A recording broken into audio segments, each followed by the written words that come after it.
So I thought what I'd do, instead of telling you what I think you should be doing or how you could be better, or I thought, well, let me just speak from the heart, speak from my gut, and really not have anything prepared, but just tell you what's worked for me.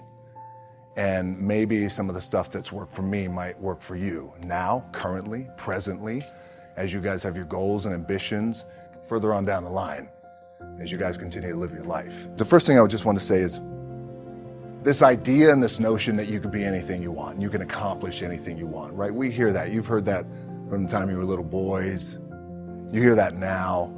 The thing that has worked for me is to remember the hard times. So, and I'm sure you guys all have your processes. And again, I'm going to tell you what's worked for me.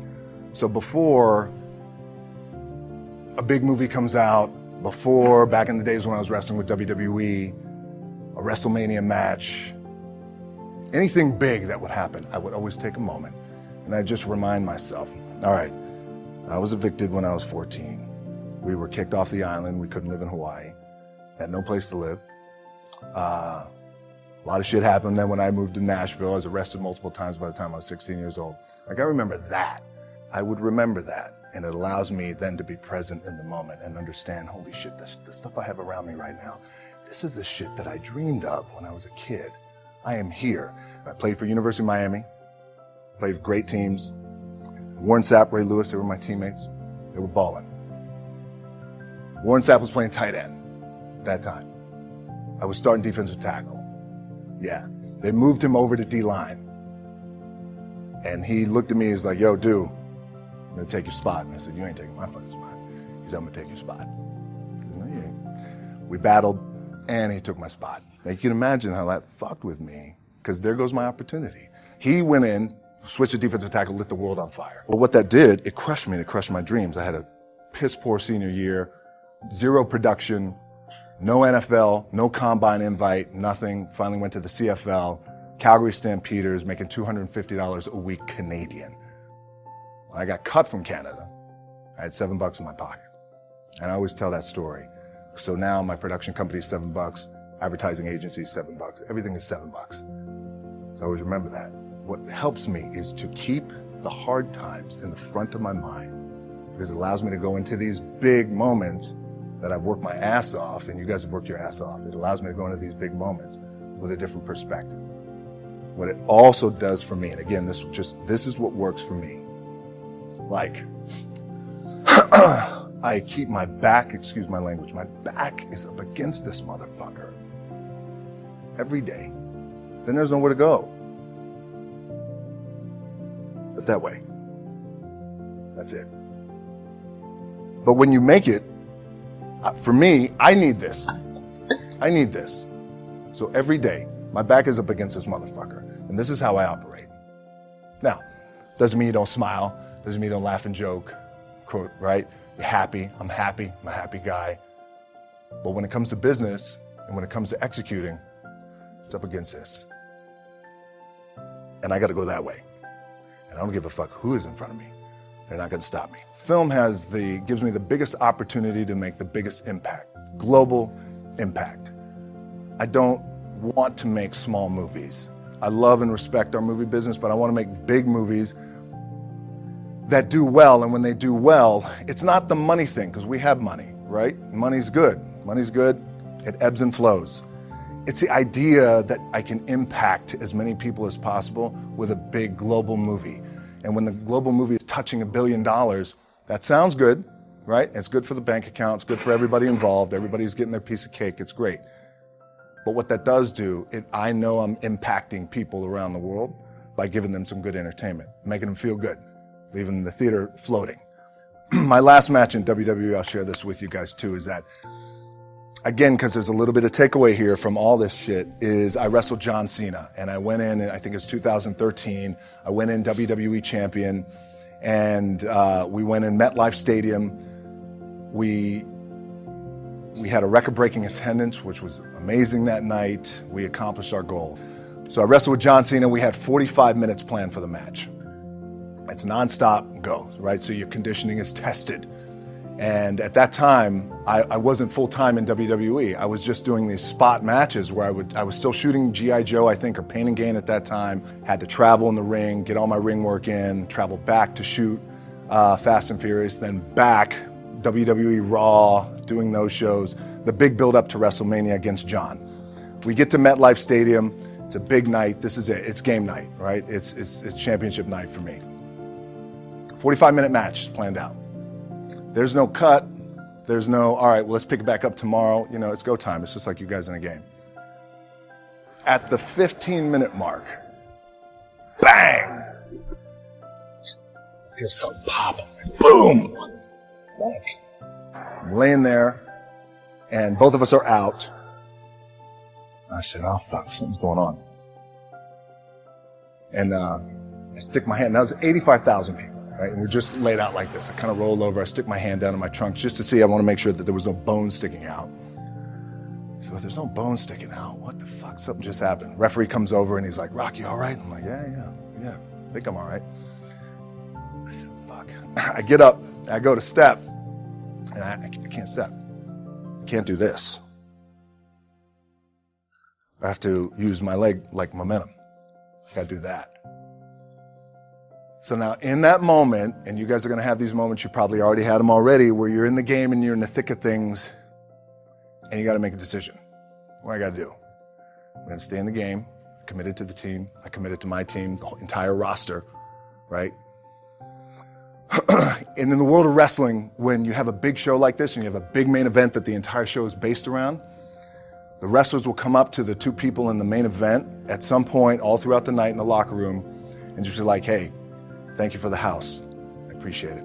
Thank you for the house. And what that means is that's their way of saying thank you for helping draw 85,000 people and putting a lot of fucking money in my paycheck, in my bank account. Thank you for the house. We got a lot of thank you for the houses that night. Bang. This happens, and now I realize I can't move my leg. And I got 30 minutes left of this match. And it's not just like fucking around. I mean, these are like, we got to put on a show. There's a lot of big flying and suplexes and all that. So I could tell the ref says, are you okay? And I have one moment. In this moment, it was a defining moment. I could either tell him, no, I'm done. He gives the signal, match is over. Or, let's keep going. And again, this is a little takeaway for you guys. If you ever have this moment, I'm sure you have. If you haven't, it's coming. We have this decision. I said, no, let's keep going. I said, how much time is left? He's like, 32 minutes. Final move of the match is his big finishing move. And I remember I'm getting up and I'm turning like this because I have to fall into him. He's going to hit me with his big finisher. It's like a massive suplex where I go over his head and fucking slams me down. And I remember turning into John, and he says, and I remember thinking to myself, God, please don't let this be too bad. Just take care of me. Take care of me. Bang! I feel boom! And I don't know what the fuck just happened. Now, luckily, the match is over. He pins me 1-2. Comes in the back. I get to the back. I can't move. Now I'm getting a little nervous. Get on a jet. Rushed home to my doctor's down in Florida. And get an MRI. Find out that I have completely torn my adductor, the top of my adductor and my top of my quad off my pelvis. What I was proud of was to walk out on my own, but not only that, but in this fucking moment where the odds are against you, people are watching, your team's depending on you, you either say, I'm done, or this shit, whatever the fuck is going on, it's temporary, and it may fuck me up at some point down the road. But I'm not going to let this opportunity go by without giving it my all. Look, at the end of the day, like again, it's the kind of stuff that I talked about at top is I have to hold on to my dad in his pickup truck came down 4 o'clock in the morning, picked me up in Miami from Tampa. We lived in a little shitty apartment in Tampa. He drove down in his little pickup truck to Miami to get me when I was cut from the CFL. I was driving up I-75. I don't know if you guys are from Florida. Any of you guys, if you know, I-75 is like, especially down in Florida, Alligator Alley. I'll never forget it. It's 4 o'clock in the morning. I leave home like you guys left home. I'm ready to tackle the world, to get after it, achieve my dreams and goals. Fucking crushed by 22, 23 years old. Now I got to move back in with my mom and dad. I played on great teams, though. Wait a second, this is not supposed to be my future. I'm supposed to be in the NFL right now. I'm supposed to be making a lot of coin and buying my parents shit, buying me shit, taking care of my wife, but it never happened. So I pulled out my wallet. I thought, well, let me see how much money I have. I opened it up. I had a 5, a 1, and change. What do I do? I can't go back to CFL because point comes where you hear that voice, big run's over. Like, you're done, right? So I heard that voice. So as Coach was saying, man, I hold on to that shit. I'm telling you, my back is up against this motherfucker. What this also helps me do, and again, it works for me, is at some point, you gotta be fucking tired of not being number one. You have to be, and you gotta fucking play angry, and I play angry. Now, I'm cool and calm with my approach, and when I step out on my field, which is a set, or, there's some, and you're always gonna have haters, and haters are like, well, God damn, man, how many movies are you gonna make, or how much shit are you gonna do? Like, you do a lot of shit. I say, yes, it's my ambition. Of course, why not? I could do it.